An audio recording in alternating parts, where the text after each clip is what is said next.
Falling short. Issues of Uncle J. So what do you think? I, a keen 15-year-old, asked.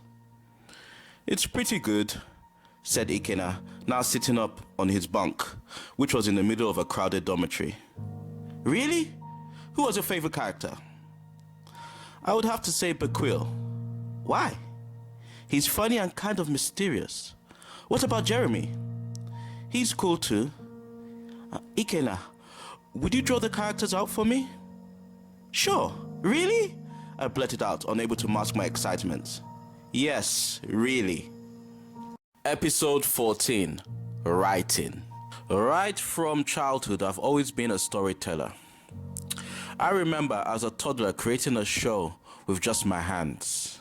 My right hand was a cocky, fast-talking character, and my left hand was his silent assistant, kind of like Penn and Teller. An idea inspired by Sesame Street or something. When I played with toys, it wasn't just a session of random amusement. There were worlds, plots, and subplots that were set in my toy box under my bed and all around the bedroom I shared with my sister. I remember two heroes of my world were Lego action figures that I named Red Wump and Vanessa.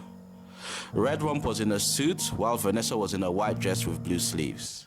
And they both had Superman-like powers, while leading a team of good guys, which were basically all my good toys, against the evil Green Eyes, a rubbery purple mutant toy with green eyes, and his right-hand man, Hammerhand, a Thundercat action figure.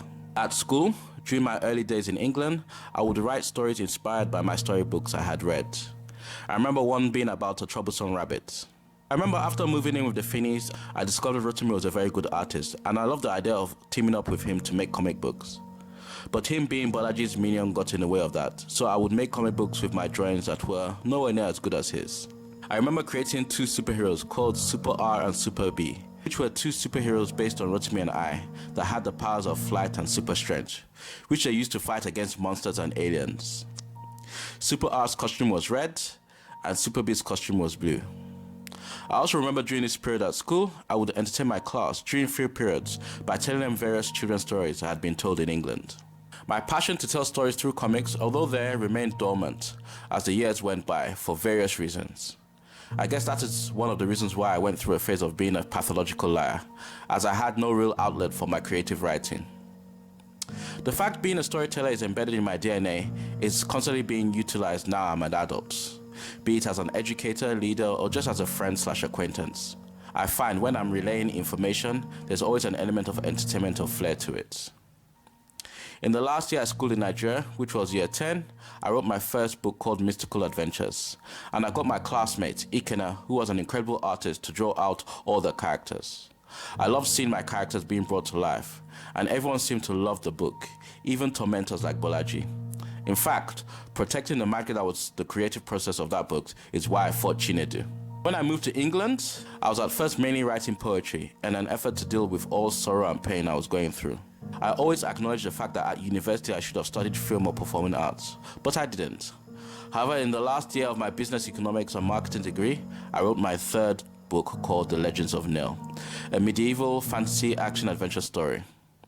My second book was called Demons and Angels, which was inspired by the concept of creating a premise that was similar to Buffy, but a bit more hardcore.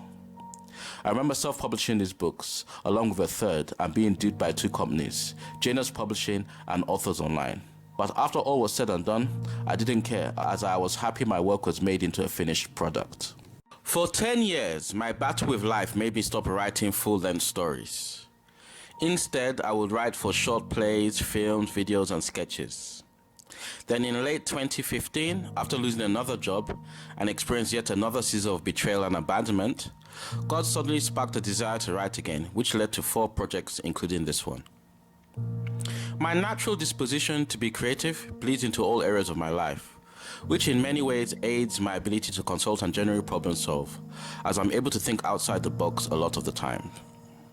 Nowadays, in an effort to have a balanced existence that challenges every aspect of my being, I always make time to do a little writing. Writing has always been an escape, and because I always have a biased opinion about my work, the experience is always awesome, which is a pleasant distraction from the mess that a lot of the times is my life. My Anime Life, Episode 14.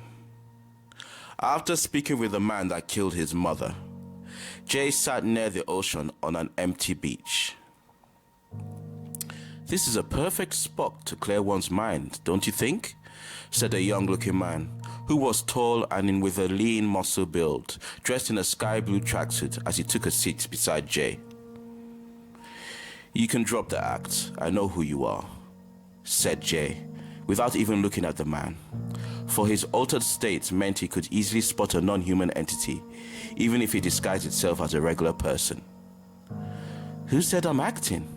I just figured you weren't in the mood for the whole bright light thing," said the man. "What do you want?" "I thought maybe you could do with some company." "You thought wrong. If you know who I am, then by now you figured out that your current state was given to you by an agent of darkness. What's your point?" "My point is, by now you must recognize that everything you've heard about Christ's salvation is true." "Which means my soul is damned." "Far from. In fact, what the Dark One meant for evil is and can continue to be used for good." "What do you mean?" "Make a conscious decision to follow and serve Him." "How can someone like me serve Him?" "Start by showing mercy." Falling Short complete series can be found on JOMAJ Studios' YouTube channel. Falling Short is also available in paperback book format or on Kindle. To get your copy, email jomajstudios@gmail.com. That's jomajstudios@gmail.com.